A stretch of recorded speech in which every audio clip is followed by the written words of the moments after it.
especially thank our co-sponsors, the Castro Valley Library, who did wonderful publicity for us, and also, they do all of the technical things for the room, and their liaison, Lynn Leone, has been especially helpful, so I want to give her a special thanks as well. And I'd like to pause before we start and just thank all of you for coming. I thank all of you for coming on a Saturday afternoon, coming for a really important conversation. So please give yourselves a round of applause.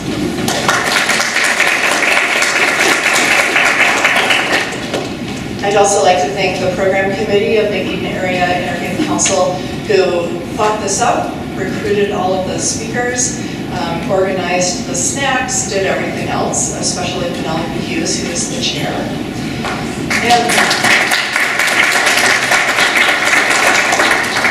And the most special thanks to our panelists who are donating their time, and I also would like to say summoning their courage, sharing their faith, sharing their experiences and their thoughts and perspectives about race and justice and racial equity. This isn't easy. We know that. We're just listening. It's especially a blessing and a gift that they have agreed to do this. And I'd also like to give a special thanks to Rabbi Manhoff, who is here on his Sabbath, which is not usually taken up in public events like this. So a round of applause for our panelists.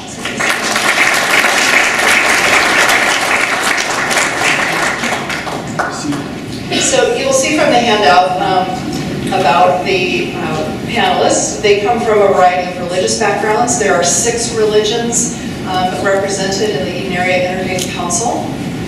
Welcome. And they're also from different walks of life. They have different amounts of experience talking in public, talking about race, talking about justice, talking about racial equity as well. So the purpose of our forum is to learn what these different faiths in our community teach about race and about justice. Because faith teachings shape the perspective not only of the members, people who are in the worshiping congregations or people who are independent members of particular faiths, but they also shape our public conversation about race and justice.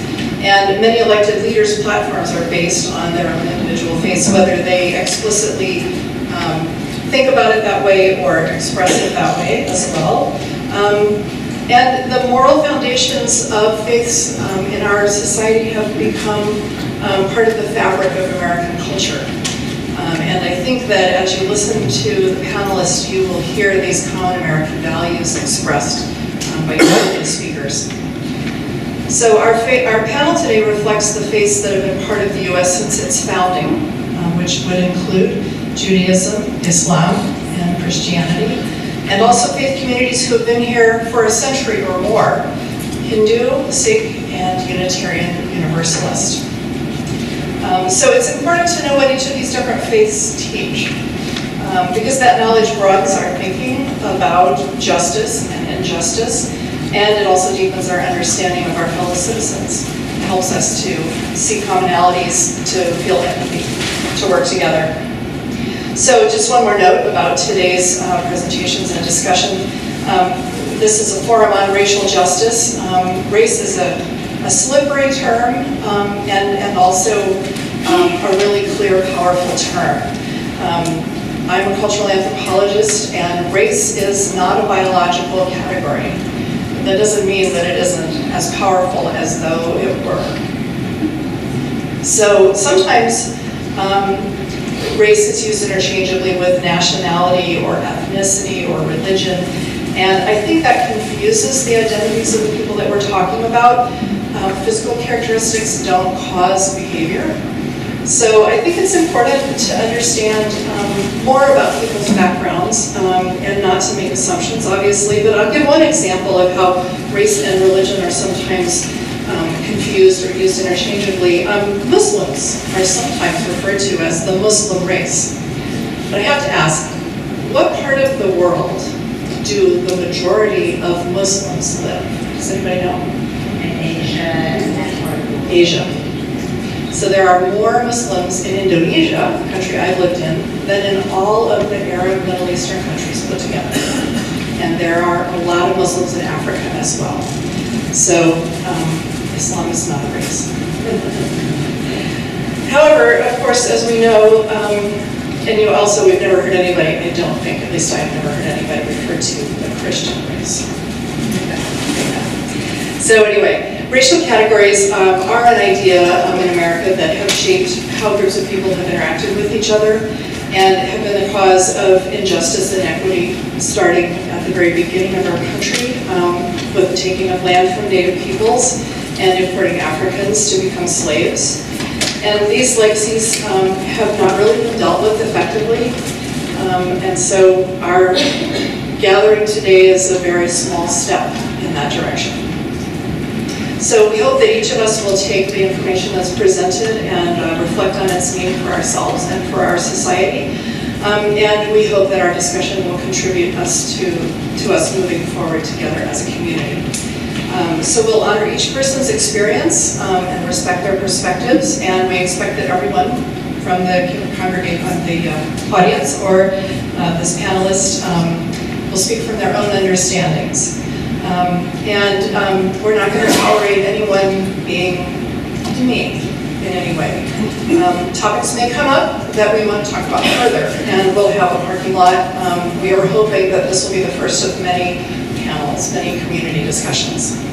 So each panelist will have 10 minutes, which is a very unfair amount of time, for them to present some highlights of their faith's teachings, and on the bio sheets as well, on the back are the questions that we've shared with the panelists for their reflection. It doesn't mean they're going to have to answer all of them.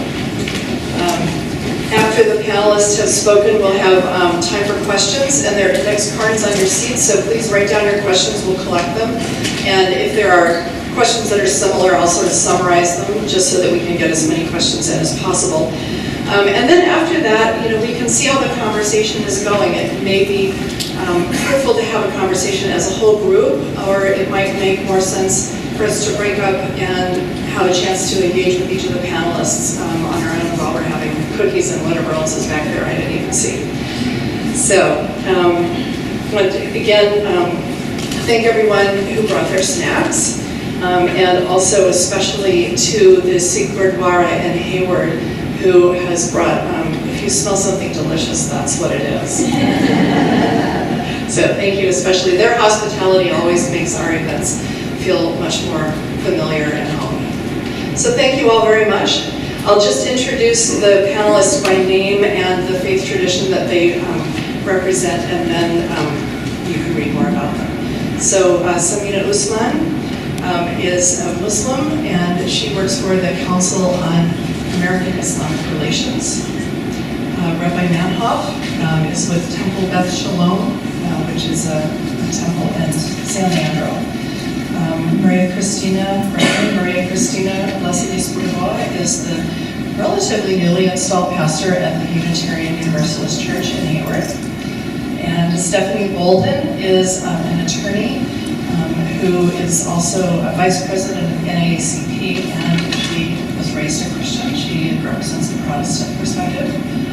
And Kashmir is a Sikh, a member of a local Gurdwara in the area. And then Aisha Knowles is also representing a Protestant perspective, and you could read more about her day job.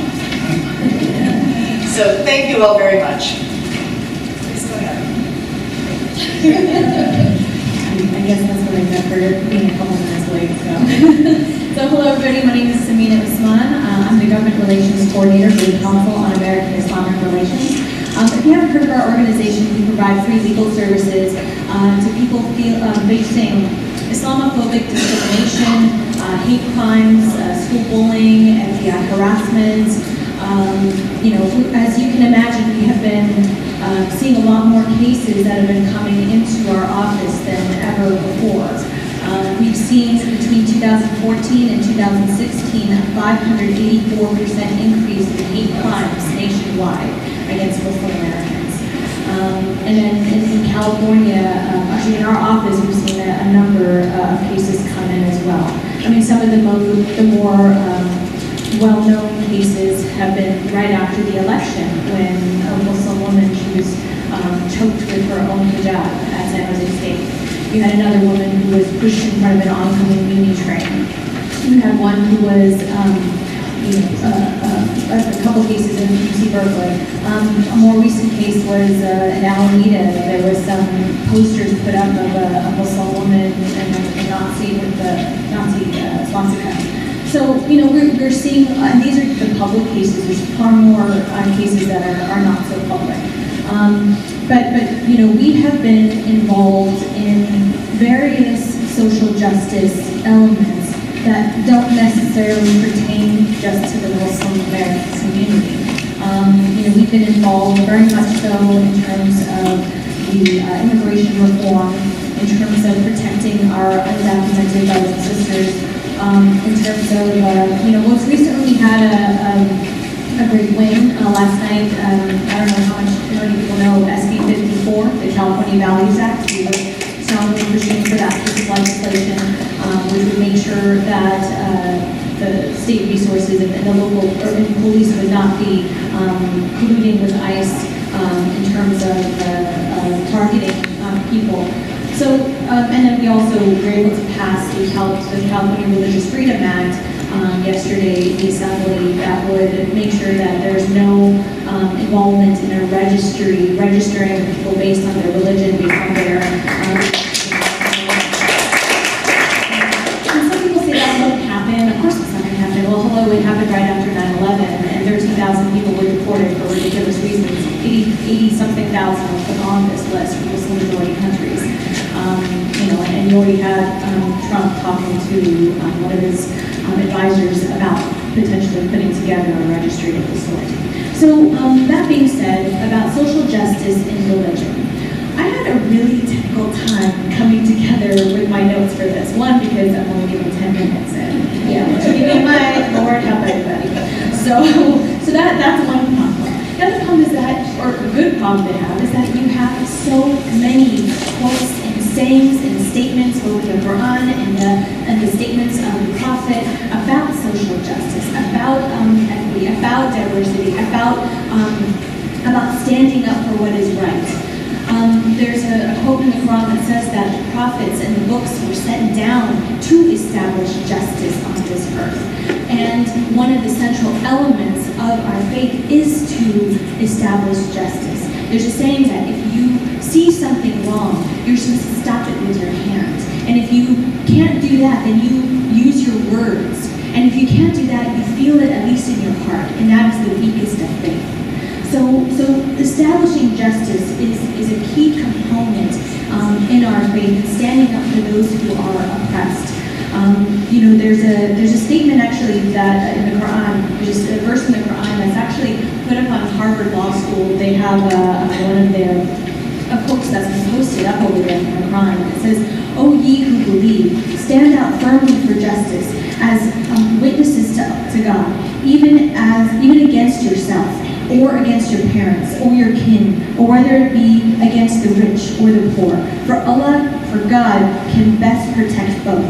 Follow not the lusts of your heart, lest ye swerve, and if ye distort justice or decline to justice, verily Allah, or God, is well acquainted with all that you do." So this element of justice is a key tenet in our faith. And you can translate justice to mean, many things. It could be political justice. So if you see things that are happening within laws that are being passed that are going to harm the greater society, it is our responsibility to stand up against it and to speak about it, to look to advocate for better policies, to be involved. That is a key element in there. So, you can have, be involved politically. It could be also being involved with helping. If you see extreme poverty or any poverty, around, it is our responsibility to help alleviate people's burdens and alleviate that poverty. There's a statement by the Prophet which says, I'm trying to find it, but it says, He is not a Muslim who sleeps with his stomach full while his neighbor stays hungry. Now, a neighbor isn't just translated to the person who lives next door. It's actually somebody who's 40 doors onto your right, 40 doors to your left, 40 doors in front of you, 40 doors behind you. So I am responsible for that. And God forgive me for not doing enough in order to help alleviate the suffering of people. But it is our responsibility to help alleviate that. There's another statement by the prophet that says, a moment of justice is better than 70 years of worship, in which you keep your fasts and you pray in the nights and you offer prayers and worship Allah. So a moment of justice is better than 70 years of doing all these other great acts of worship. And that is how important justice is. Now, another element that you were mentioning about racial justice. Now, in the prophet's last sermon, now you would think that in your last sermon, you're going to be putting in pretty much all the important stuff, right? You're going to say all the things that you want to make sure you leave your people with. And in his last sermon, one of the statements that really stuck to me was, and there were many of them, but one of them was, an Arab, this is an Arabian, obviously, an Arab is not better than a non-Arab, or an African. And an African is not better than an Arab. And what distinguishes the people between what is better, who is better, and who is not, is your piety and your God consciousness. So, that really stuck out to me, and I think that this was said back in the 5th century, 6th century. This was said back then. And if we stuck to those principles, we would have saved centuries of violence against people who are of different colors, different races, different nationalities, different religions. That we are all, nobody is better amongst each other, except for how you conduct yourself, right? And this is in the eyes of God. Regardless of what your faith is, regardless of what your race is, we all are born with human rights that have to be respected regardless, of these properties. Now, there's another saying in the Quran that says that God made you into nations and tribes so that you may get to know one another. And I think that's what's really important, and that's why it's very important that we are all gathering here today, is to get to know one another, is to know what our faith traditions say. And so I think my 10 minutes are up, so I would say I'm going to leave you with this. And this is something that the prophet used to pray this on a regular basis. He says, "Oh God, you are of peace. From you comes peace, and to you returns peace. Revive us with the salutation of peace, and lead us to your abode of peace." And so I end this with the statement of Assalamu alaikum. May peace be upon you.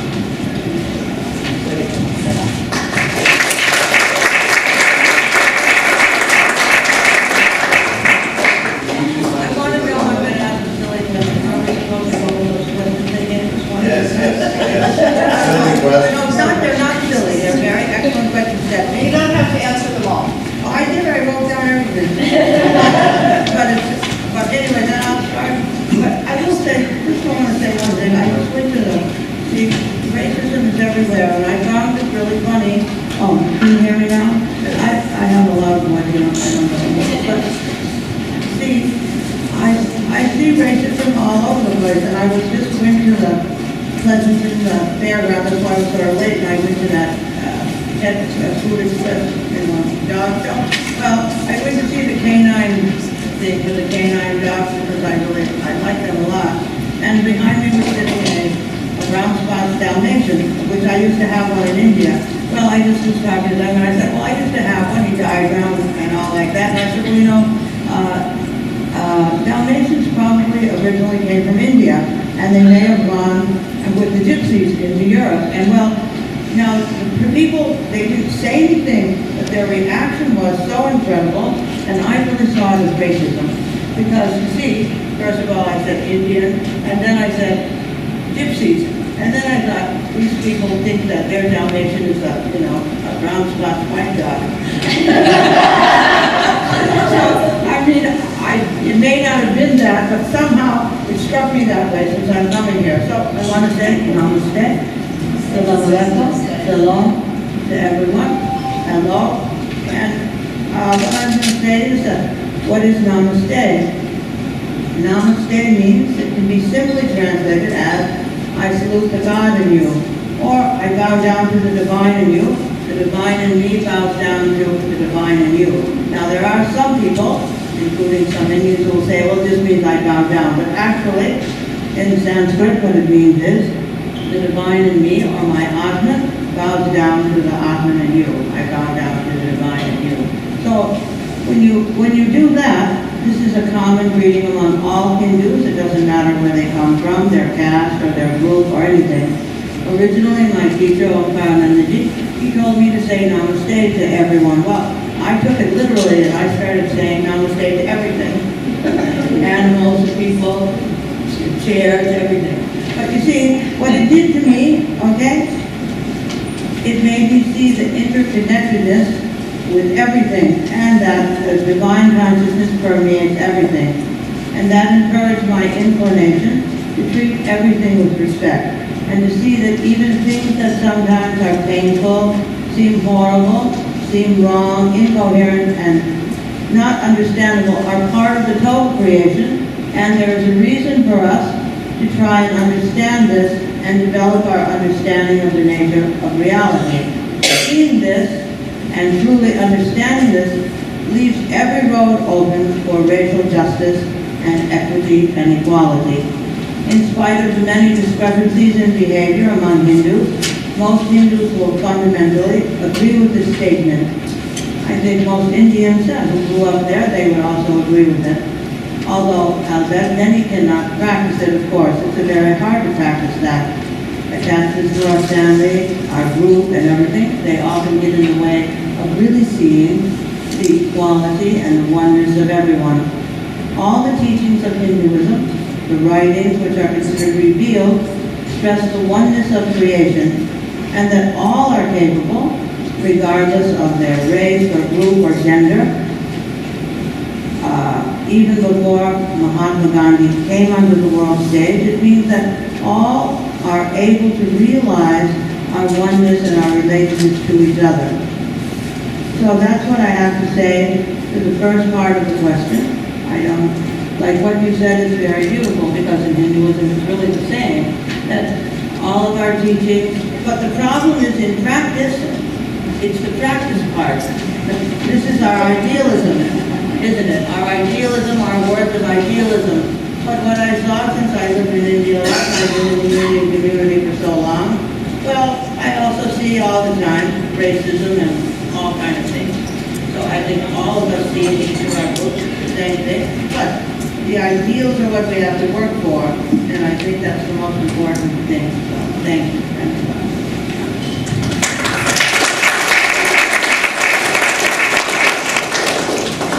Well, thank you for inviting me to be here. A little busy time of the year, but that's okay.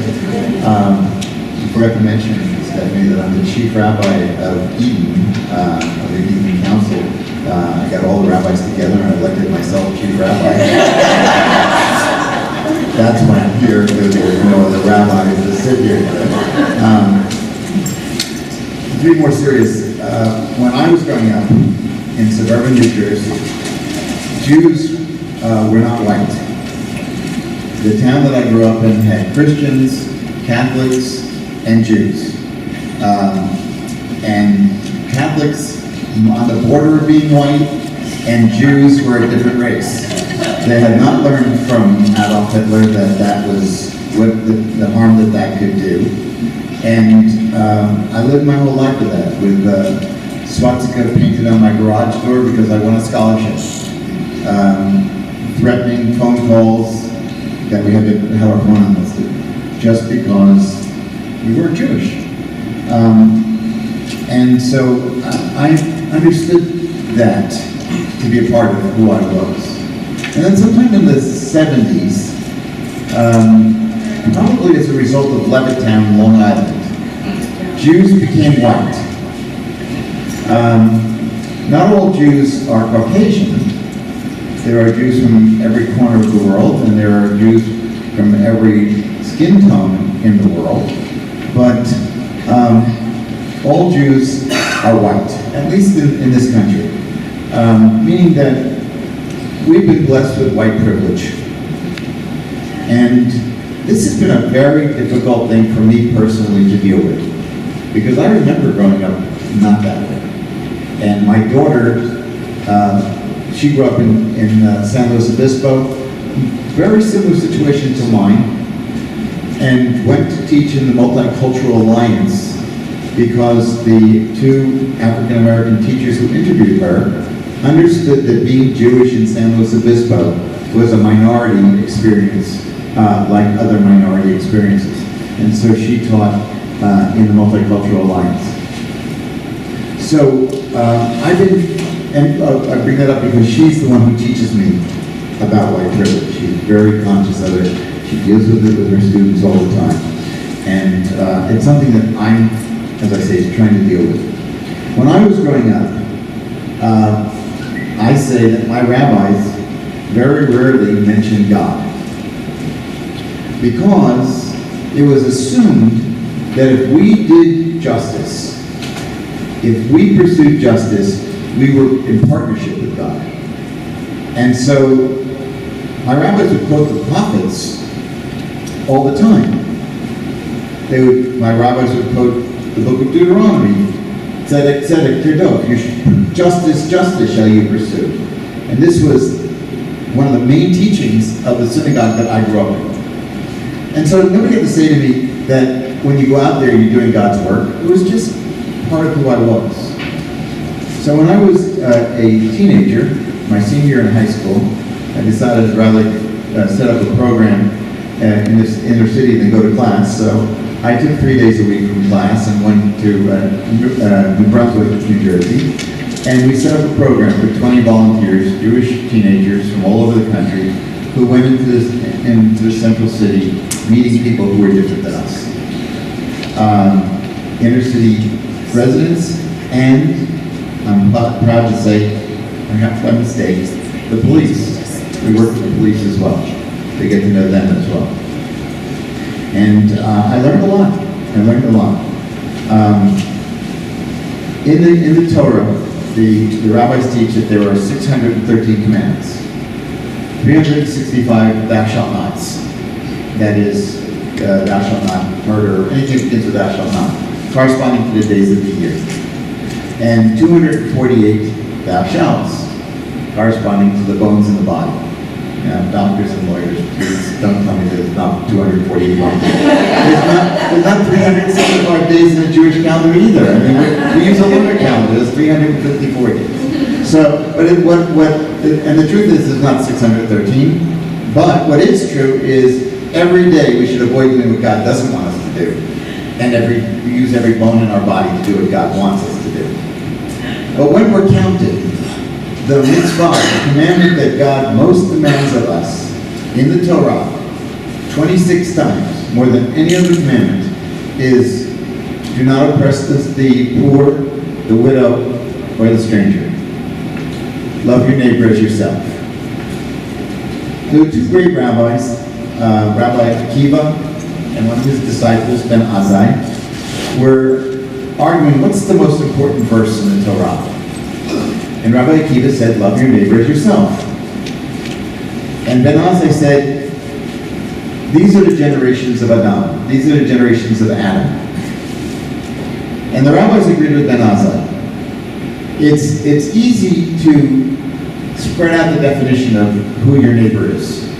It could be the next person next door, or within 40 doors. It could be the person in our town. It could be the person in our country. With the world as small as it is now, it could be the entire world. The definition of who a neighbor is slippery.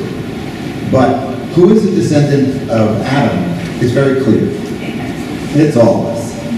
And so that's what Ben Azai was saying. We're all created in the image of God. And that's the most important words in the Torah, I think.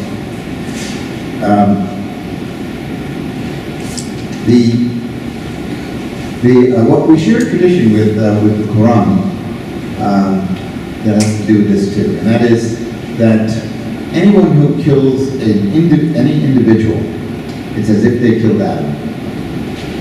And that would mean that they wiped out all of humanity. There'd be no descendants. And anyone who saves a single human soul saved all of humanity. That is if they had saved Adam. And we share these traditions. I think that's really important to know. Our tradition says, tzedek, tzedek tirdof. Justice, justice shall be pursued. But tzedek, the word tzedek, as in Arabic in the Quran, has many, many definitions. It can mean justice. It also means righteousness. And so I say, when you don't do justice, you're not doing righteousness, you're doing wrongingness. We have to, there's a tradition that says, I'm sorry, go back. Spiritually, for me, to be a partner with God was to do the right thing in the world. And so I marched for civil rights, I opposed the war in Vietnam, I did I attempted to serve as a chaplain in the military. They wouldn't have me. I tried to serve as a chaplain in Israel. They wouldn't have me. The local police department said, okay, you can be a chaplain. So I got to be a chaplain in San Luis Obispo. And if I become a chaplain up here in San Leandro, they're going to give me a jacket. So that's going to be like the coolest thing ever. But that's because I want to pursue justice and righteousness. And that's my tradition. To be spiritual, we're taught, worry about your body and somebody else's soul, not your own soul and somebody else's body. I'm not going to go out and try to convert you. Your soul is your soul, and you have to develop it yourself. But I have a responsibility to help you be healthier and kinder and help one another, love one another, and love each other as neighbors ourselves. So I think with that, I'm going to end. Pass the microphone.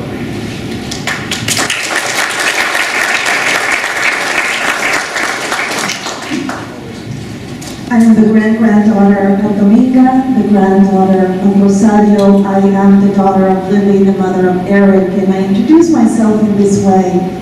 Before I say I am María Cristina Vlassidis Burgoa, to honor my ancestors, and also to signify that I am of indigenous origin, and I am proud of that. I grew up in Chile, South America. And before I knew what racism was between black and white, or between whites and Puerto Ricans, I knew racism between the people in my country who identified more as Europeans, even though they were born in the same country, and the indigenous people, right? The rejection, the poverty, all the high-risk statistics we had by virtue of being indigenous people, of observing certain rituals, some of us resisting assimilation into the Catholic Church, most of us assimilating into the Catholic Church because we learned the rituals and we learned that there was love there for us. So the Catholic Church, where my grandmother would build beautiful, beautiful altars because she was a devotee of Mary. And in the month of Mary, my house smelled so wonderful because she would bring in all the flowers from her garden that she cultivated for the month of Mary. I became also a devotee of Mary, of that feminine figure, of that woman that cried her human tears at the feet of her dying son. Growing up in Chile in the 70s meant living in terror. There was a military dictatorship that resulted in thousands of people, including my own family, being what they call disappeared. What we know now is killed, executed after being tortured mercilessly. So the Catholic Church became a haven, a sanctuary. It was the first institution, the first organization organization to open the doors of their churches for the family of the disappeared. That is where we went to have soup. That is where we went to cry, to pray, and to fill out 1,000,000 forms to bring to the courts requesting a habeas corpus. Show us the bodies so that we may bury them as they deserve. Bring us the body so that we can rub the oil on their foreheads. Bring us that body so that we may sing and pray and honor them as they deserve. We never got that. And we were asking ourselves, are we next? After my uncle disappeared from his classroom, my mother and my grandmother and I, those two courageous women, sold everything they had to bring me, to save me, because already at 14, I was sneaking out to the marches and the protests and spraying graffiti on the walls and reading books published in countries that were deemed dangerous and communist. We knew that our neighbors had disappeared in the middle of the night just because of the books that they had. Books were dangerous. I loved books. My family had to convince me to go out into the backyard to burn my books because it would put us all in danger. We saw the public burning of the books as a threat. We became silent and afraid. But thanks to my mother and the courage of my grandmother, we came to the United States as refugees. And here I learned another meaning of racism. When I went to school, I was asked, are you going to go along with the black girls, or the white girls, or the Puerto Ricans? They didn't know what to do with me because my best friend was black. I spoke Spanish, and my skin was light. And after school, I remember walking with Karen Rose to pick up her brother Robbie at the childcare at the YMCA. I had long braids down my back. And I remember being beaten up, my braids breaking from the force of the pulls of those who disagreed with my choice of Karen Rose because she was black. That was my introduction to this North American systemic racism. And I think it was also my introduction to the resilience of the spirit as Karen and I nourished our friendship over ice cream, over tears in her home every day, over tuna fish sandwiches. And even in adulthood, keeping in touch.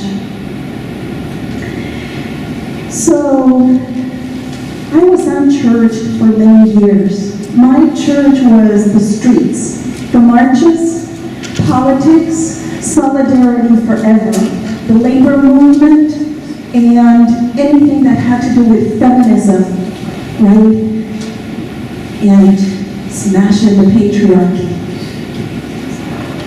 I went to law school, and I specialized in immigrants' rights after my grandmother passed away because she couldn't receive medical attention because she was undocumented.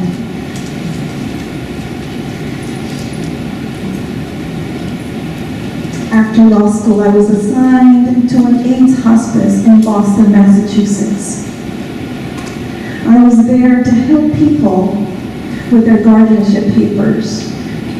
African American and Latina women who were living in the projects, who were dying of AIDS, who were more interested in learning about how do I tell my 4 daughters that I'm dying than in signing any kind of legal papers. The legal papers we signed, it took 20 seconds. But that pastoral care, now I know as pastoral care, took hours over those simple cookies or tea or coffee. And it was there in that AIDS hospice that I received my calling to the ministry. But what does a woman with a Catholic upbringing who loves Mary and the saints and believes in miracles, what does a woman do to get ordained and become a pastor? What does a woman who identifies as a lesbian do to become ordained and be recognized? What does a single mother who identifies as an immigrant, indigenous, lesbian do?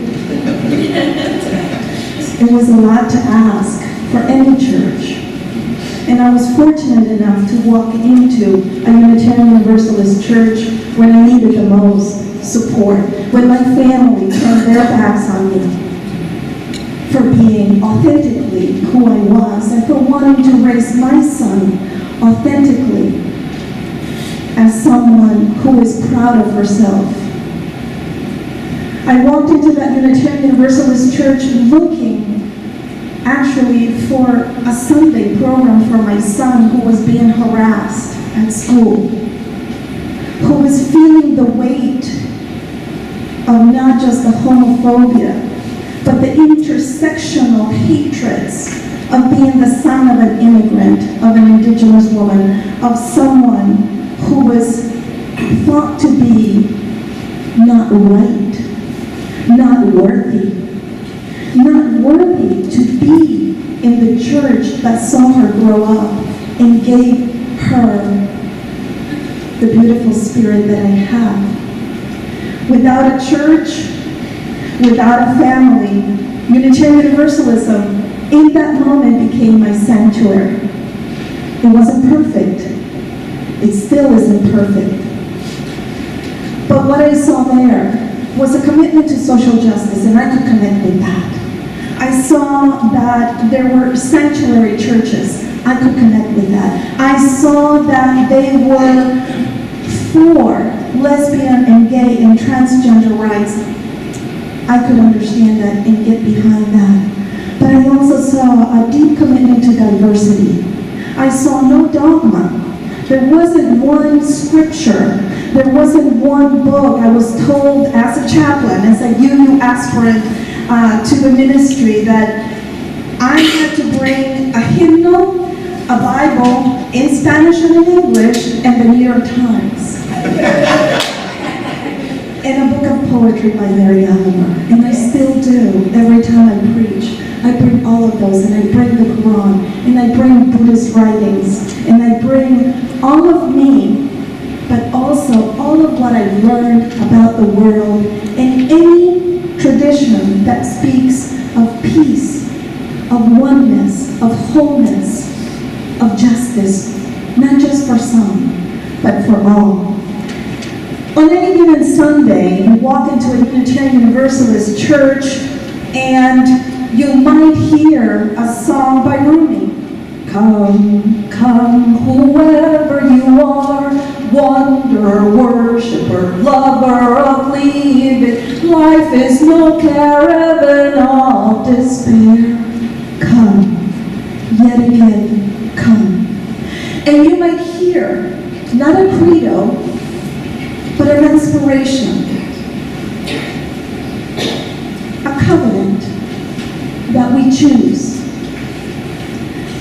We open our worship with, love is the spirit of this church, and service is our gift. This is our great covenant, to dwell together in peace, to speak the truth in love, and to help one another. We light a chalice. It is a symbol of our solidarity with the Jewish people during World War II. There were Unitarian Universalists, more Unitarians than not, smuggling children, Jewish children, out of Germany, and they needed to come up with a symbol. They needed to come up with official papers, and they drew two circles, one for Unitarianism, one for Universalism. They symbolize that we are one, and they symbolize that God is a loving God and wouldn't punish all of us to eternal damnation and hell. And so that there is salvation for the whole of humankind. And in the middle of those two circles, an off-center cross to honor our Christian origins, but leaving room for other symbols as well. And so we have been part of the abolitionist movement. We have been part of the civil rights movement. And today we are part of Black Lives Matter. And today we try and we aspire to practice what we preach. Love our neighbors. Love our differences. And rise up to the challenge. The call right now is to recognize, how do we as people of faith, how do we stop the hate? How do we be in solidarity with those who are suffering? Liberation theology taught us in Latin Maria America. Cristina, I'm sorry, I'm going to have to give you 1 minute. 1 minute. Liberation theology taught us in Latin America that if we are not on the side of the oppressed, we are the oppressors, right? We are on the side of the marginalized. We are on the side of the suffering, with hope, with joy, recognizing that we are richer because of our differences. We are richer because of the many beliefs, and that we do have the minds and the hearts and the hands that are needed to make this transformation, to make this world more loving, more peaceful, and more just. Thank you.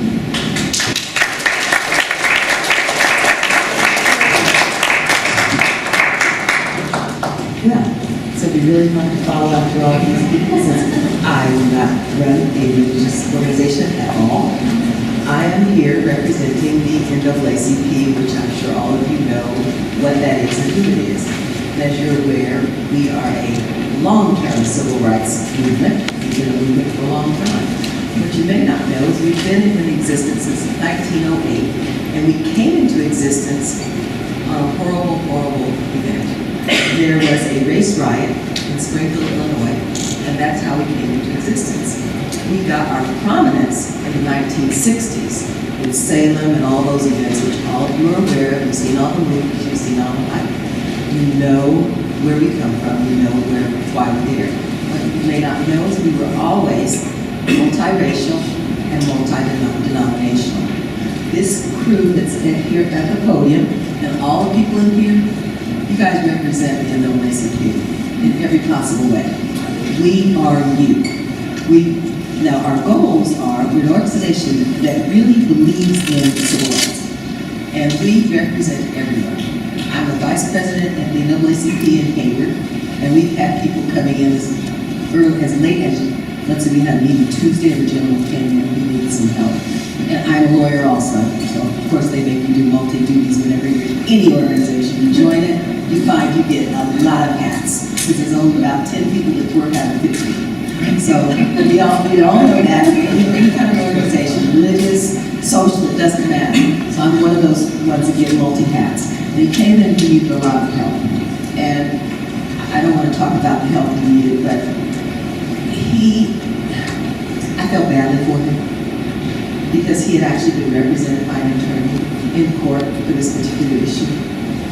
And unfortunately, it was a PD, public defender, and he was a minority, not an African American, but a minority, and he did not get treated very well. The unfortunate part of our country right now is we are very much in division. And it's a divisiveness that may be accidental, it may be inadvertent, but it's unbelievable that that's really the case. We've had divisions since this country was brought into being. When the Europeans decided to let other Europeans come over and find this country, they sent everybody that they didn't want. Now there were some people that wanted to come just to get riches and gold. We all know that too. So we are truly a melting pot. And every one of us reflects that melting pot. So nobody's any better than anyone else. But what's happened recently is, for some reason, we've all decided to go backwards in time and divide ourselves. And nobody seems to know where it came from. We've got a lot of people we can blame. I mean, the biggest blame right now, of course, is our current president, because they feel like when he allowed Bannon to come in, that he was saying he was, okay with the KKK. I'm not sure that's really the case. I mean, I don't know if our president really thinks that way. I think he thinks, but he thinks in a different way than that. I don't think he did that purposely. Not to say that I don't think he has some issues of his own. Okay, I definitely think he has some issues of his own. But what I think we need to be doing right now is we've got to come together. We've got to do something different. We come, we march, we do great things, and we don't give plans. We don't bring anything together. Black Lives Matter was wonderful for raising the issues. But quite frankly, they haven't done anything. They've raised the issue and that's it. You've got to do something beyond raising the issue. You've got to have some plans to figure out how to do things. One of the things that I noticed when I've always lived, I've lived all over the world, but I lived in California a long time. And one of the things I noticed when I came to California is I thought, wow, this is great. They don't have any kind of isms here. I really thought that. I really did. I mean, I could go surfing with the kids, and I could do this. I could jump out of the sky, out of airplanes. I could do all these things. And I thought, wow, there are no isms in California. As I got here and stayed a little longer and then decided, well, I've never been to the south of the country. I think I'll go to North Carolina. So I went there and I visited, and people were saying, yes, ma'am, no, ma'am. They were looking at me a little cuckoo because, Californians are pretty laid back. We don't always follow all the rules. In fact, we probably don't follow any rules. And as a result, I experienced racism. It's not that I probably didn't have me out here, but I didn't recognize it here. Because one of the things I did notice very openly is in the South, they're very open to their racism. We are not. We like to pretend like it doesn't exist. I would rather see us putting it out there so we know what to do. You can't know how to fix a problem if you don't know what the problem is. So, okay, you're racist. Okay, you're bigoted. Okay, we can deal with that. Let's see what we can do to fix that. Is racism all wrong? Not necessarily. There's nothing wrong with having races and different kinds of races. And that's what makes the United States so wonderful. We are so different, and we bring our differences to make the United States. All the other countries in the world are very jealous of us. They want to be us, so they are really trying hard to tear us down. And you know what? We're cooperating. We are absolutely cooperating. So I think what we need to do is go back to our sit-ins, our stand-ins, go back to our legislators, go back to our local leaders. We need to talk to these people. But when we go talk to them, we're not just giving them our belly aches. We've got a list of what they really need to do. And then we need to stay on them about doing these things. We don't do that. We go in, we bellyache, we make a lot of noise, we get in the newspaper, we pat ourselves on the back, bump ourselves on the chest, and then we forget about it. We forget about it. I think that we can't keep doing that. We can't keep doing that. And right now it's crucial that we not do that. We absolutely must get up out of our seats and do what we need to do to fix this problem. Every one of us. And everybody has some prejudice. Everybody does. Prejudice is not negative. It doesn't have to be negative. It's the connotation we put on it that has made it a negative thing. There's nothing wrong with one person doing this and one person doing that, or having different religions, and they have different ideas. Most of us have the same exact idea in religion, regardless of what it is, of loving one another, loving our neighbors. Those are big ones. The golden rule goes through, I can't imagine, I don't know any religion that doesn't believe in the golden rule, which is do unto others as you have them do unto you. I don't know any that does. And I know they all preach. I've heard everybody that's been up here so far has said exactly that. In the same words, some of them, and in different words, and otherwise they've said. We need to do that. We need to remember that. It doesn't mean we have to do kumbaya every day, but you do need to extend that hand. You see somebody on the street, extend that hand. It doesn't mean, Somebody you see on the street who's begging, talk to that person. Find out why he's begging. Find out what the story is. Sometimes you get angry with their story because they've caused their problem. Sometimes they didn't cause their problem. But accept that, and then decide to work with what you have and decide whether or not you want to make a decision to help them or not. But don't pass them by. That's the wrong solution, is passing them by. And I think in California, we pass them by. We pass everything by. We pass by the stuff that goes on. I know that Castro Valley's had some very specific issues. We had the issue of the noose at the school that came into our NAACP office. And we did a little hoopla about it, we danced a little, and we passed it by. It didn't get resolved. We don't know who did it. And I don't think there was enough to find out who did it. I think that we have to follow through. And I think that's the biggest problem we're having and why we've got this divisiveness. We don't follow through. And we're afraid, we're really afraid to talk about race and bigotry and prejudice. We shouldn't be. They're not negative necessarily. We do need to have a conversation about it so that we can make it normal, not meaning to do it, but normal to figure out how to not do it. We've got to stand up and do something different. And that's what I'm preaching today. And I don't mean to preach as I am truly not a preacher. But as a lawyer, we like to talk. So, we have to do these things. But I really, really do believe that. And I don't even practice civil rights. I practice family law, which is kind of like civil rights sometimes. Civil something. Or uncivil something most of the time. But I do think that for us to function the way we need to function. I think there was one point in time where we were pretty, and maybe I've got stars in my eyes, where I think that we were doing pretty well. I think we did pretty well when we had flower power. I know that everybody's like, really, you think so? But look, they were preaching love. They weren't hurting anybody. I mean, they had drugs. They weren't hurting anybody. And the drugs weren't like the drugs they have now. They were nothing like what they're doing now. I mean, we definitely need to do something with that too. That's for another conversation. But we need to get back to something that makes sense in our country. We are built on, everybody that's here just about is an immigrant. Just about everybody. Whether they like it or not, they really are. I am probably a conglomerate of everybody in as an African American. Because we are truly made up of just about anything and everything. So, knowing that, and knowing that most of us are, because everybody's doing their DNAs nowadays and getting shocked by the things they find. It's so much fun. It's really a lot of fun because you're like, really? My great-great-grandfather was a Nazi for real? That's what I found out. I was floored. I said, oh, I should go visit family. I think that would be pretty interesting for them, I'm sure. For me, it'd be a laugh, but for them, they'd probably be real interested. But I think that if everybody went and did their DNA, we might get along a little better. We just might get along a little better because you find out you truly are no different from the person next to you.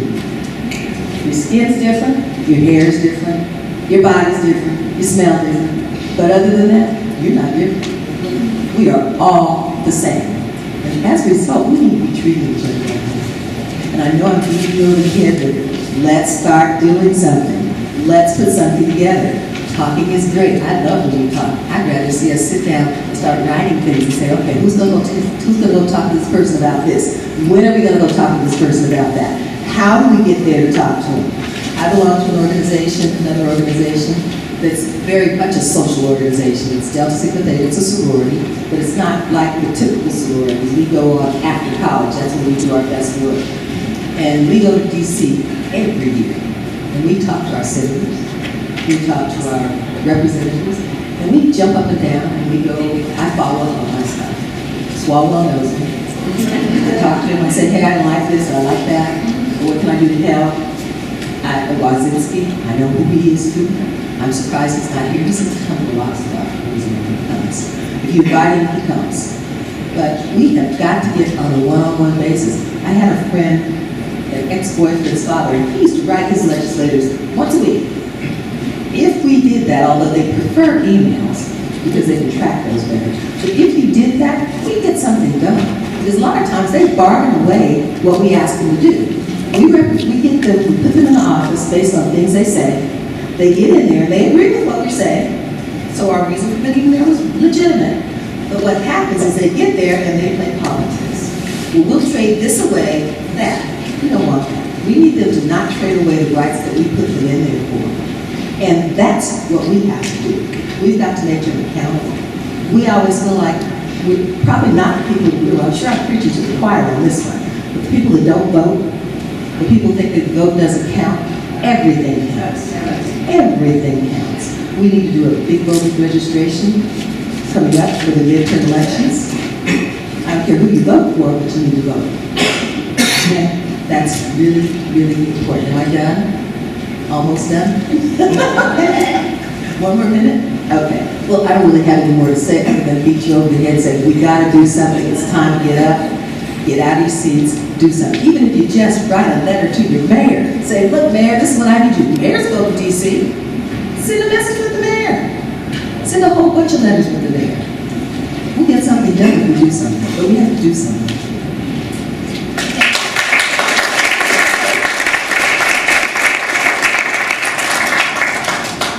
Good afternoon.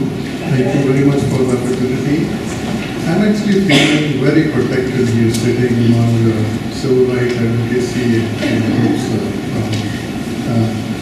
My name is Kashmir Singh. I'm a community activist. I'm a former board member of civil rights advocacy group that's called United States. They also take part in humanitarian work too. I just need to like to disclaim that I have not studied other religion and faith in depth, but it is my belief that all the established religions and faiths address this issue very wisely and thoroughly. This is my belief, regardless if I pay attention to that or not. The Sikh faith strongly opposes discriminatory practice such as racism and racial injustice.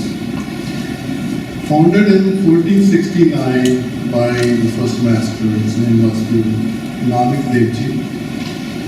That was the time when land was divided into religions and was ruled by invaders from different countries, from Persia.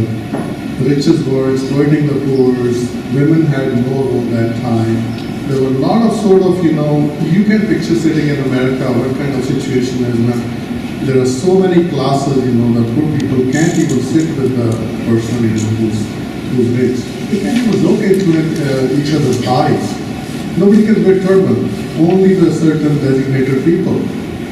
So that's where this religion started.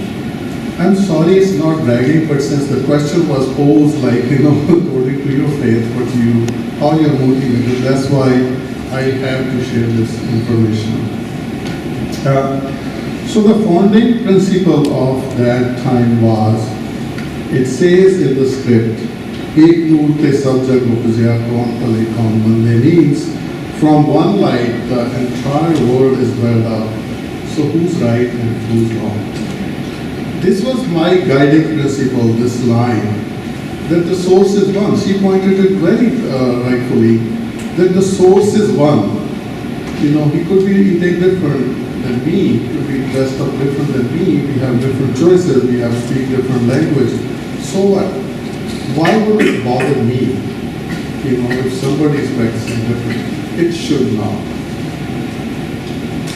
So not only these texts were written, there are so many other examples in the text, we have 1430 pages, but they also established, they have institutions, like free community kitchen. Every single gurdwara, they have free community kitchen, where people come and they sit on the same level, same floor. This signifies again back to the social justice and, bringing everybody to the same page. And there are so many other examples which are we all carry the same middle name, saying, and the women carry the same middle name, which means princess, to break that, uplifting those communities, who were down there at that time. Now, coming to America, I still feel like America is one of the best countries, regardless of there are issues. If there are not issues, we will not be sitting here. So there are issues. But I don't want to undermine to the level that there's so many countries in the world who are so pursued. So we are a good country. Since 9/11, my opinion is actually, or my sort of, when you weigh it's up here, the standard of the people, it was little undermined when the first casualty was a Sikh gentleman who was shot in Arizona. He was working on his gas station. So you think about this.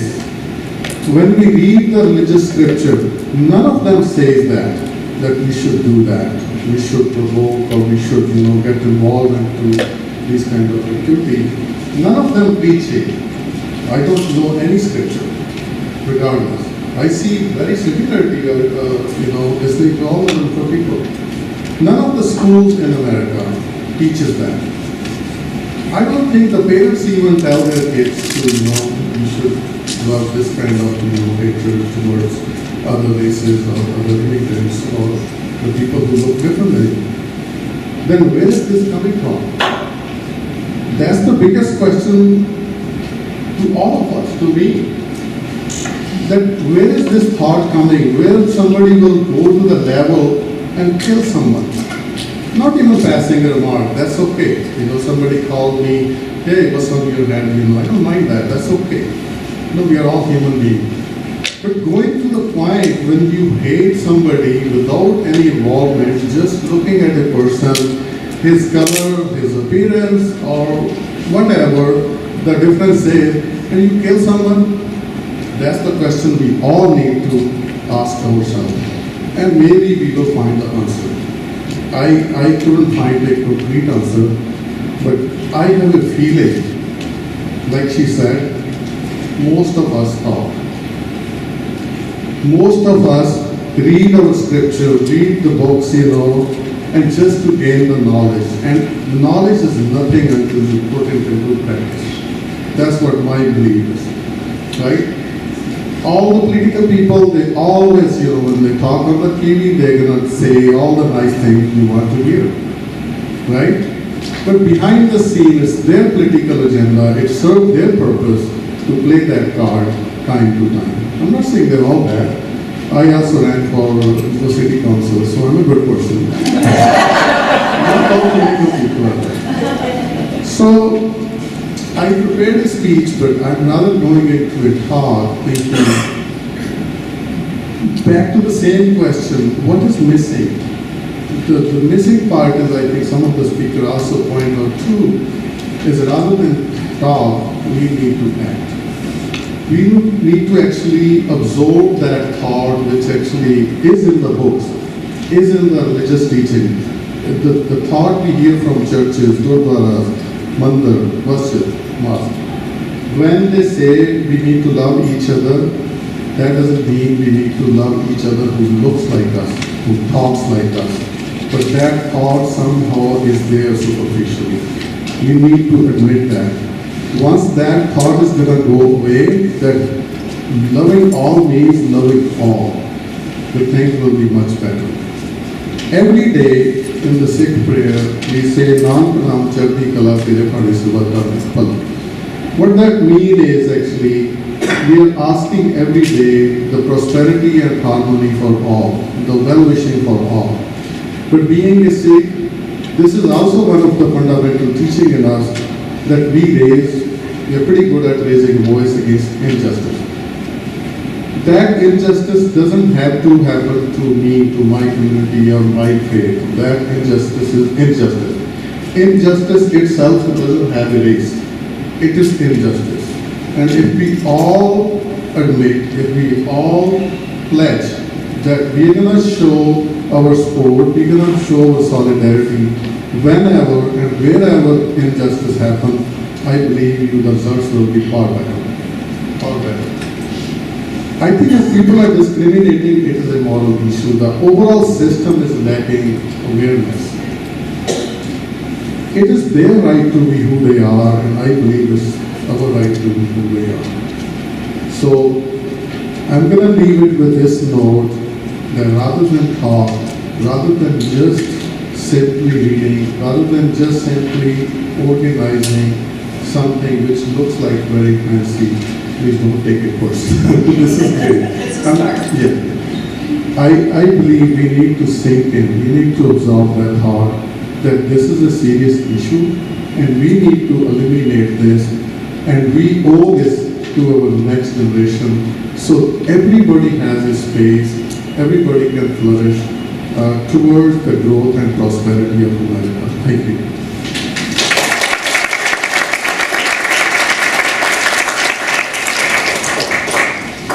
Good afternoon. My name is Aisha Knowles, and I have a bio on the piece of paper, but I am going to be speaking I was writing down a few kind of key messages to guide the answers to some of the questions, but I'm just going to speak from the heart. I just want to clarify that my comments do not reflect the opinions of my employer. I am the information officer for the Alameda County Fire Department, but the questions that you have asked of us today, it's difficult for me to answer them without talking about my connection to work. So I was born and raised in Hayward. My mother is Dutch Indonesian and was born in Holland. She came to America when she was 10. My dad is African American and grew up in Russell City. And he moved to Kelly Hill when he was in middle school and high school. So in terms of conversation or discussion of faith, how that has played a role in my life, and race and justice. Race has been discussed a lot in my life, being a biracial child. My mother and my grandmother, my mother's mother, when my grandmother would babysit, I have two younger sisters, when my grandmother babysat us, and we went to Lake Elizabeth and Fremont, or we'd go to the park or the grocery store, she always got questions about, who we were. And so did my mom. So growing up and becoming an adult and realizing, how painful that was for my mom and my grandmother, and how going to certain events were painful for my parents because of the attention that they may have received as a biracial couple with multiracial couple with biracial children. Definitely is something that I am aware of as I go through my adult years. So I consider myself the daughter of an immigrant and the daughter of someone who grew up in Alameda County in an unincorporated area that is not even acknowledged in many conversations that the county has. The history of Russell City is preserved through two events during the year: the Russell City Blues Festival and the Russell City Picnic, which happens the Labor Day weekend of every year. And when I was thinking about how does my faith strengthen and sustain me when experiencing injustice and inequity, I have learned a lot from my parents, and I would say that I credit to them in setting a high standard of being present in environments where there might not be a lot of diversity, but where there is purpose in us having the opportunity to be there.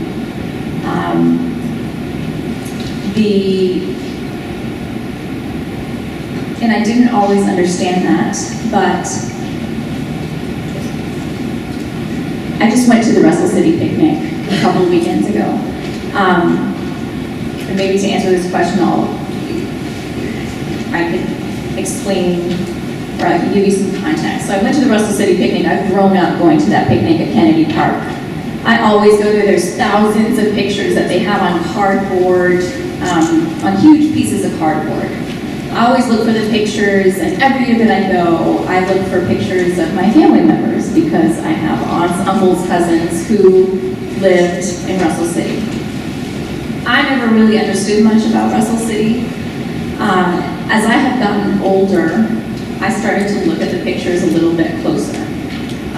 This year, I read some of the articles. There are pictures of articles on these pieces of huge cardboard.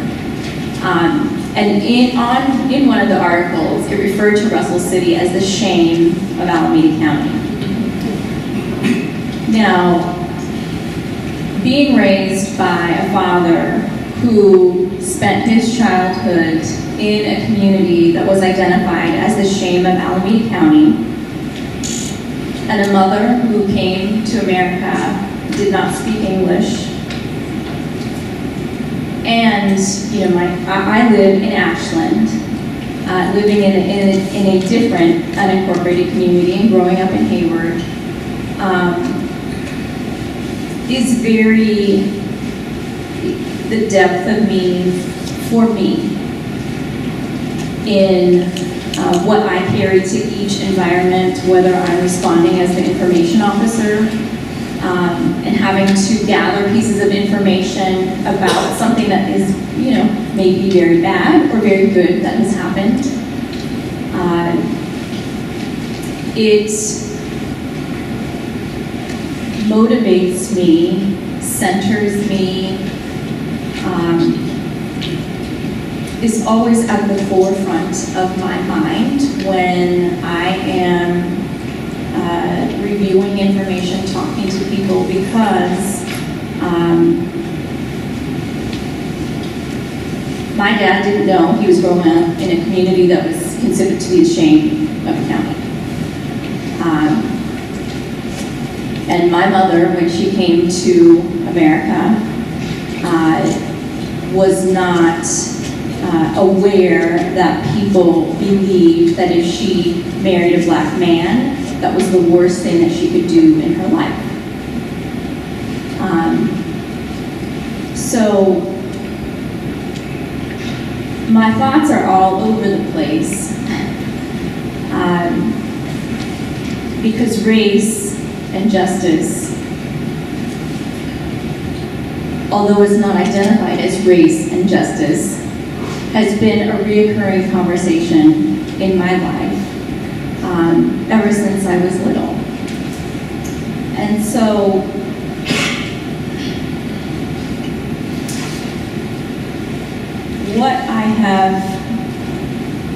what my faith has motivated me to do is to be reflective, to listen to difficult conversations, to be patient in moments where I may not understand why I am called to a particular situation. But I believe that God would not place me in a situation if it was not meant for me to be there.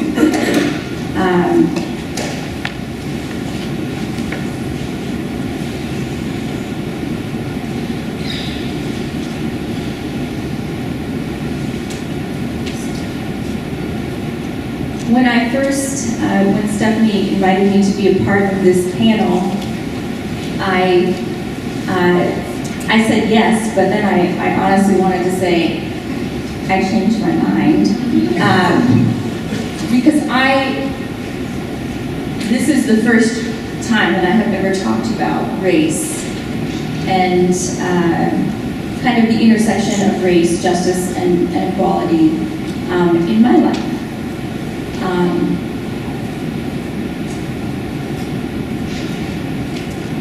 So in general, I would say my faith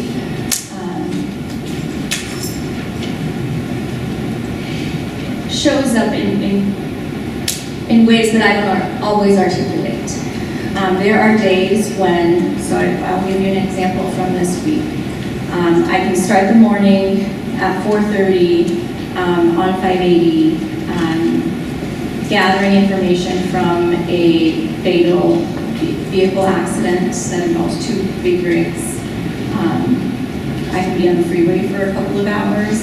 My role is different in my place of work because I am the person who gathers information and tries to gather the facts, regardless of someone's socioeconomic background, the mechanism of injury, regardless of whatever the circumstances are.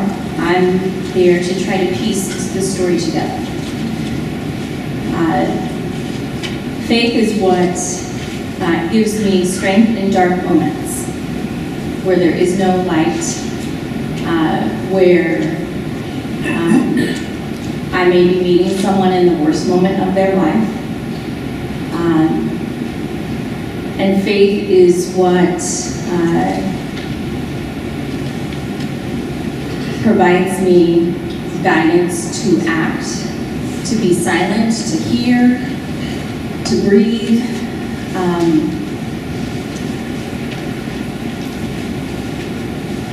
And to try to connect the appropriate people in that environment.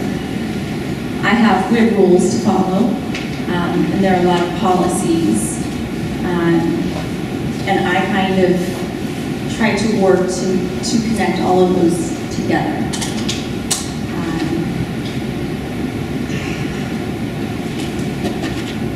So I'm not really sure if that answers part of the question, but I think my main kind of the reflection that I have had in the last week, it's especially related to my parents, and all of a sudden, being surprised that at this point in my life, I'm learning something about the history of my parents' childhood that I never really considered before. So to be a resident of the unincorporated area, for some people to look at me as a leader and as someone who can make community connections, my reflection this past week about where my dad grew up was, how is it I have lived in the unincorporated area all this time and never really understood that a community of largely African American and Mexican families does not exist anymore, and there has really been no acknowledgement of it, and how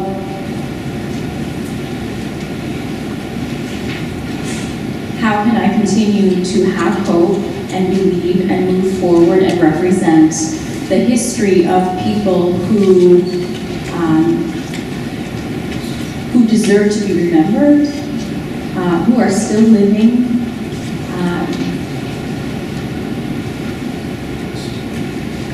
how do I continue to carry their faith and their mission and their charge forward, not only for members of my family, but for those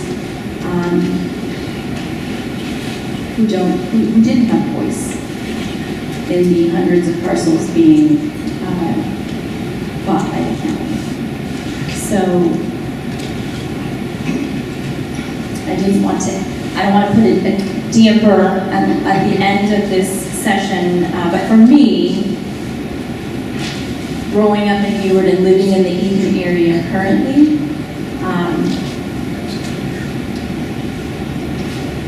faith motivates me to stay in the fight. But the way that I fight is a little bit different than how some others may do it. Staying in the fight is continuing to show up, to ask questions, to do research, to talk to people. And as an information officer, I know that doing research does not always mean what is available in terms of written information or on the internet. So it really is doing the work to gather information from people.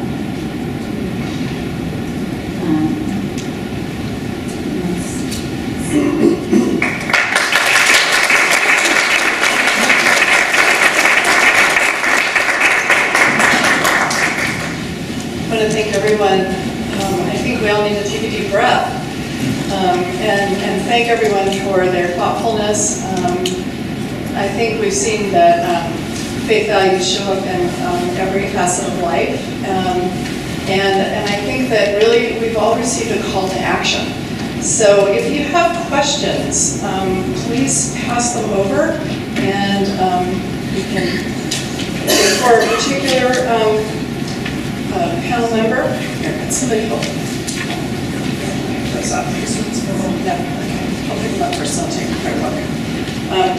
And then after we have the questions, I do have a few suggestions, and we can also ask the panelists for additional ideas about actions that we're going to take.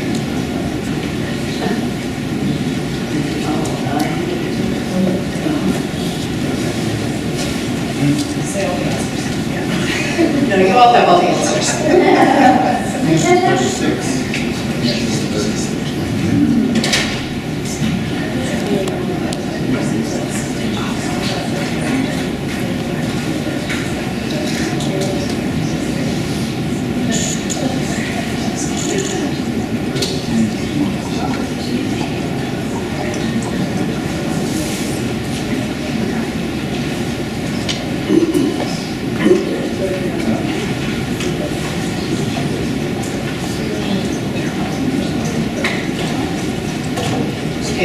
Here's a question that some of you have touched on, and I'll just leave it open to whoever would like to answer. Maybe we have two people answer.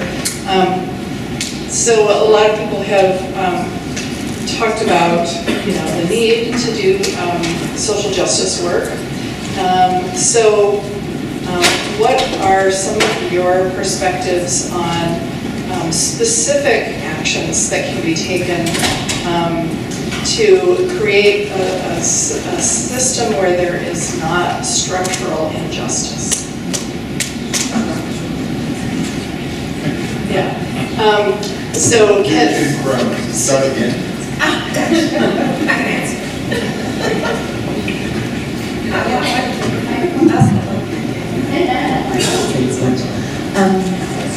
One of the things, when I walked in here, I had some ideas about what I think we should do. Now, whether you agree with me or not, I don't know. But one of the things I think that's really helpful to help people get started, I do mediation also. And mediation techniques are wonderful for getting people started. And one of the things I think helps is small group brainstorming. And the reason I say brainstorming, and brainstorming doesn't mean your ideas, it's any idea that comes in your head, nobody gets to shoot anything down, and then you whittle it down until you find some things that make sense. When you find things that make sense, then the next step would be to go to whoever you think can handle that problem for you. And we should be able to identify those people. You need to know who your legislators are. You need to know who your senators are. You need to know who your next door, all the senators are. You don't have to just deal with your own. Because most of us, our senators do what we want them to do because we vote them in and our county is mostly whatever it was we voted in. We need the ones that aren't like us, the ones that are voting something different. So I think that's the way we should start, is to brainstorm. It doesn't have to be big brainstorms, it can be small groups, and if groups get together or somebody says, okay, this group came up with this, these are our ideas, let's whittle them down some more until you get to 2 or 3 things. And then you work on, we can't work on everything at one time, but we can work on a couple things all the time and get it done. Did that kind of answer the question? Yeah. Yes. Okay. I want to go. Okay. If Mangala? Just to reiterate or support what you just said, I'm going to read to you a portion of a letter to the editor. That was in India West. Now, some of you probably already know that. India West has been around for, 35, 40 years. It's an Indian newspaper. And this was a letter to the editor because, of course, India West also addresses lots of issues, and also what you were saying when I first walked in about so many hate crimes that are happening in your community, well, it's also happening in our community, and happening in the Sikh community. There's an increased incidence of hate crime. But this is what this man said. He's from Orlando, Florida. He said, we need to support your support and participation to come up with a plan to take to our lawmakers so we get the protection we deserve. Together we can prevent this hate and discrimination from injuring our schools and neighborhoods. More than anything, we need the support of our community leaders to help us show the country that we are your engineers, business owners, neighbors, friends. We are your fellow Americans. Our culture is filled with love and respect for all. So join me as I try to teach the world about our Indian culture. In order to achieve this change, we must gather with our community leaders and lawmakers to pursue equity, equality, and respect for our people. Together, we must make it clear to the world that the abuse, be it physical or emotional, of an Indian American, and I will just add to myself, of anyone, doesn't matter who they are or anything, is unacceptable and will not be tolerated in our society or by our judicial system. We have elected these officials to serve and protect our communities, all communities. It is time for us to ask them, what are you going to do to protect Indian Americans, and demand an answer? So I think this is it supports a lot of what you said and some of you said.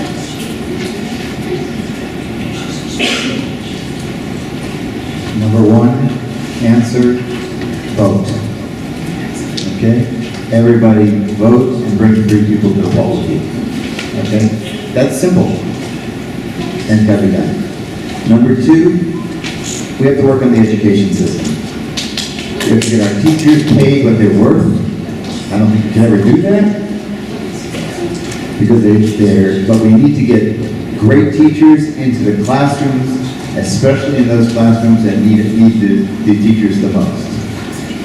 We have to work at whatever funding it takes to get great teachers into depressed communities.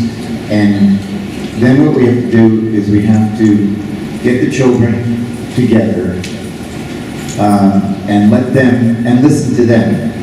Because you know what? The kindergartners don't understand what we're talking about. Yeah? If we just listen to them, we'd probably understand, we'd probably solve the problem right there. So I'm going to give another probably surprising answer. Sports. I think we can bring communities together playing sports. I would bring people together from 2 different communities on 2 different teams and break up the teams, put them back together, and make them play with people from the other side. I come from a family of football coaches. My dad was a high school coach. My brother was a football coach at Grambling, a historically black college. He was the first and perhaps only white coach there. But they were trying. They were trying to integrate the team. That's what we need to do. We need to, maybe football's not the best example anymore. I still think it is, but maybe not. But I think that we can get kids together and then let kids lead the way. That's my idea. So I'm going to quickly answer more coming from a political perspective, given that I'm government relations chair. Again, I think just piggybacking on a couple of the points brought up before, register to vote, get other people registered to vote, actually vote, run for office. We need more people to run for office. We need more people with different perspectives. So then the other thing is, if we're not able to run for office ourselves, we need to have some type of an impact on the people who currently are in office. And, you know, there was a mayor, a Muslim mayor of San Carlos, he actually passed away while he was in office. He has a great TED Talk that talks about the power of the pen and writing to your elected officials. Now, I used to work for a state assembly member, and I recognize that there is impact. It does make a difference by writing and calling your members of Congress, members of the City Council, members of the Assembly, the Senate, and whatnot. So it is important because sometimes elected officials, they're not sure about how to vote on an issue.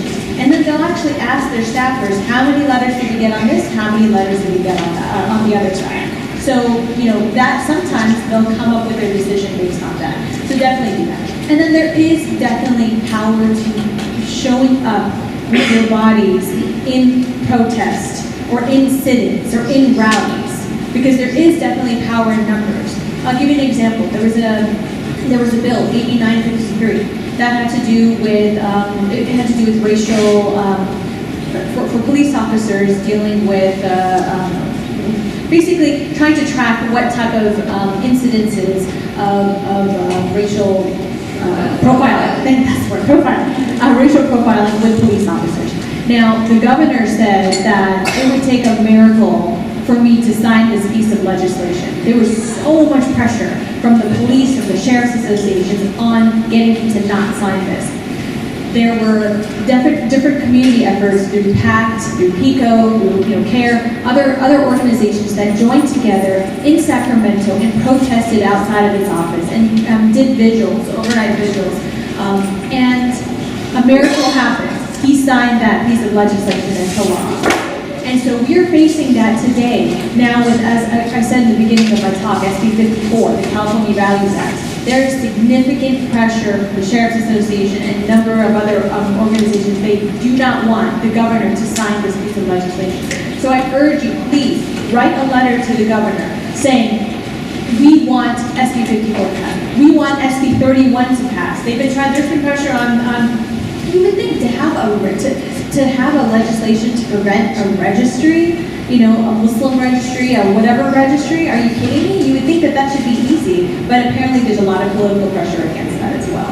So again, the power of the pen, getting involved, running for office, these are all ways, and connecting with different groups. We can't just all stay in our own individual groups. We have to join with different coalitions and work together.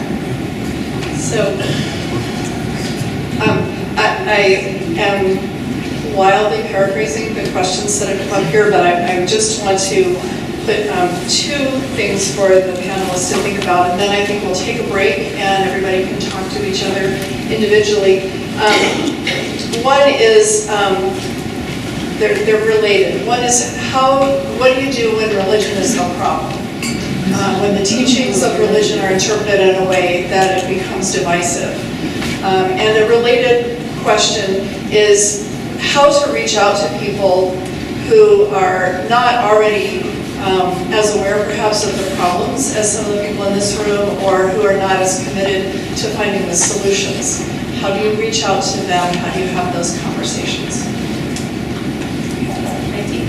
Oh, sorry. Do you want to take it? Go ahead. I didn't say anything.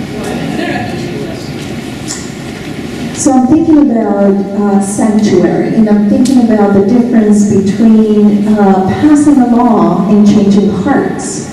I'm thinking about the fact that, for example, Hayward is a sanctuary city, and remembering a saying that says that Sunday morning is the most segregated hour in North America and probably around the world, because we're in each of our own individual churches and temples and mosques.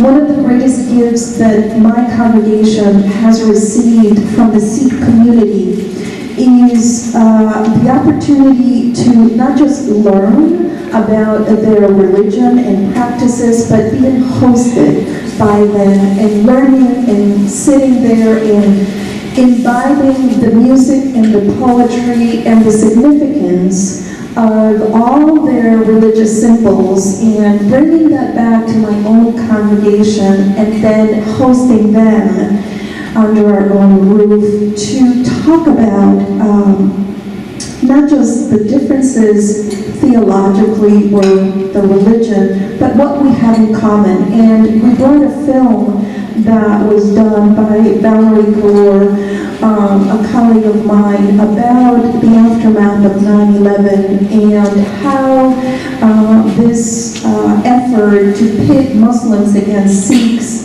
was resulting in this great division, and how we could step forward to stop this from happening, the racial profiling, as well as the persecution due to religious beliefs. And I believe that sanctuary has taken a new significance and a new meaning for us because it's about opening our hearts, and it's not just about passing legislation.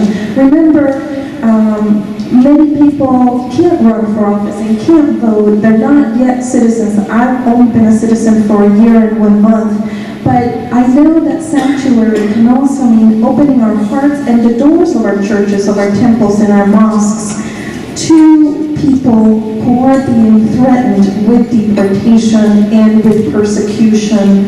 And so for me, I believe that we need more opportunities to do these exchanges and to just sit around the welcome table and really listen to our stories. I think storytelling is a powerful, powerful way to get to know each other, to become more humble, and to really make the heart really be in a place of holiness and of oneness, so that it goes along, with the laws. We have to do both, so that we can pray together, we can eat together, we can love together.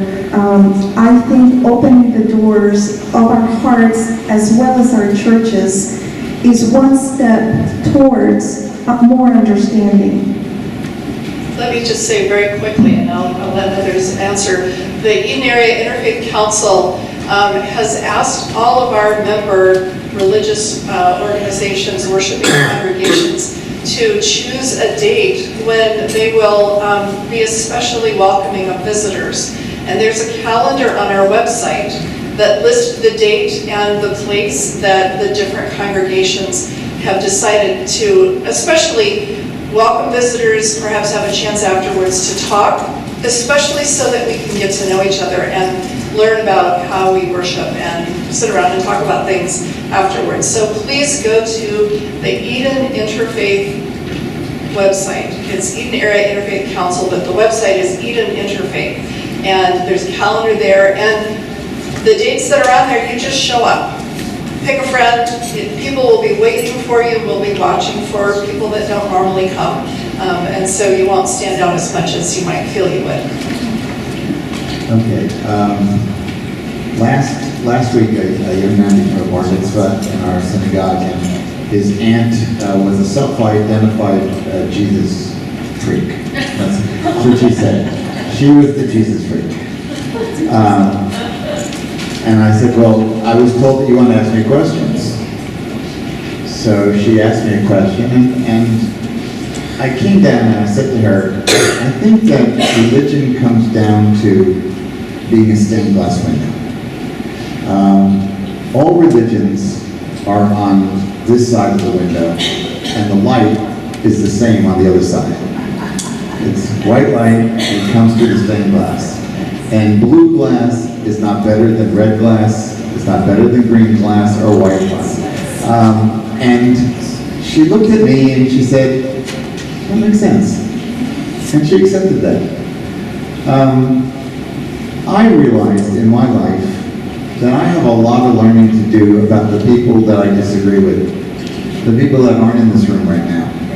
The people, and the people who I really, in my essence, hate what they believe.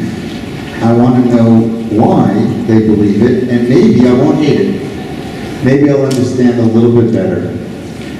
So I challenge everybody in the room, if you think that religion's the problem, go find out about the religion that you think the problem is, and find out if it really is a problem. I had a teacher who said there are no atheists, they're just people who think that they don't believe in the God that doesn't really exist. Religion, there's nobody, I have not met a single person who I disagree with politically, diametrically opposed to them, who doesn't believe that their religion teaches love. Okay? Religion is not the problem. It's the way that the leaders, and I hate to put myself in that category, direct people to act that hurts other people. So that's the first thing. And what to do about people that are unaware? Start with ourselves and educate ourselves, and then we'll worry about somebody else. But let's start ourselves, because we really don't understand the other side. We don't. It's about time we did. I guess to add to that, I think to add to what the rabbi said, I completely agree. I think it's not the religions that are the issues, it's the way that how it has been taught, and it's how religion has been used for different means, whether they be political, whether they be, whatever it might be. And so it's frustrating because, the way that, the statements and the sayings of the Prophet and in the Quran that completely contradict how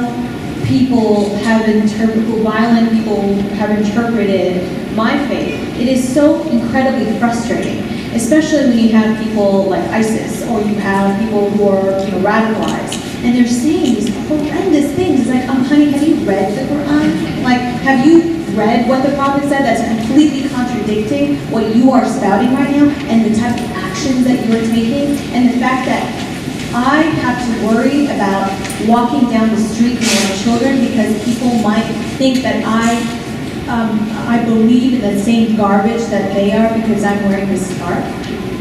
That I have to talk to my children and say, hey, can you simmer down now? I don't want people to be thinking that you are acting like, whatever. I have to teach my children to look at life with a different lens because of the garbage that's been spouted by this tiny minority, and that has been amplified by the media or by elected officials who love to spout what this tiny little minority is saying and attribute it to the 1.6 billion Muslims around the world.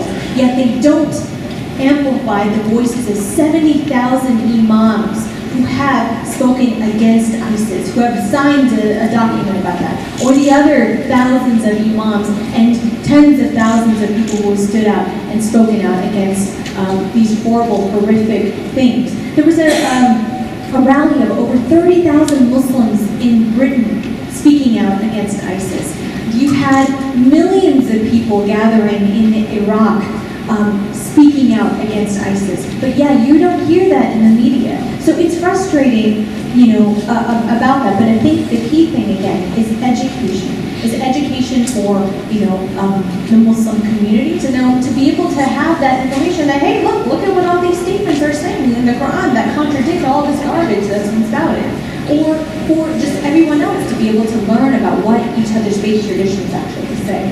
So it's really, I think, education is the key, education of our own faith traditions and of other faith traditions, and I think that is what can counter whatever negative is being said and done in one's faith.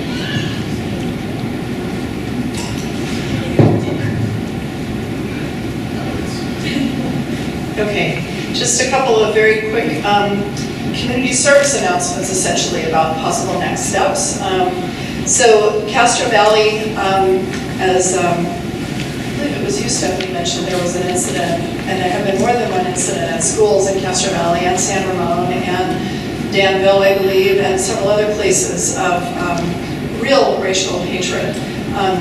Castro Valley school system and community members have come together in the Castro Valley Community Alliance, and the purpose of that group is to work in the schools and in the community to make it really clear that this is not acceptable, and to make it really clear that everyone is welcome, all for all. Everyone is responsible for the safety and the well-being of everyone else in our community. So these Castro Valley Stands United Against Hate didn't come from the Castro Valley Alliance, but we're distributing them in addition to lots of local businesses and things like that. So find out more about the Castro Valley Community Alliance. It's just getting off the ground, and so there's a lot of room for people to get involved in that. Stephanie, the Alliance has adopted the poster, though. The Alliance has adopted the poster, Yes. and reprinted it and made free copies available. Oh, and we have some, and we have this gentleman to thank also, right? Yeah, the other thing is that the Eden Area Interfaith Council has a rapid response text network. And if you're interested in becoming a part of that, please see Julie Greenfield, our Vice President, because that's something that if something happens in our community and we really want to get people involved, there's a lot going on in Oakland, there's a lot going on in San Francisco, that's all wonderful, but there's a lot going on here, and there's a need here as well. And then the very last thing, this is a true public service announcement from our Sikh friends. The sharing of personal information on the internet by the breach of security at Equifax affects 145 million people. There's only some 300 and some million people in America, so that's about half of our population. Every adult. What's that? It's every adult. Every adult. So you can go on their website, equifaxsecurity.com, and you type in your name and part of your social security number, and it will tell you if you were part of that database. And then it will give you a way to take steps so that you can protect yourself from having other people open, accounts and credit cards and borrow money and do things like that in your name. And you can monitor your credit. Equifax Security 2017. EquifaxSecurity2017.com.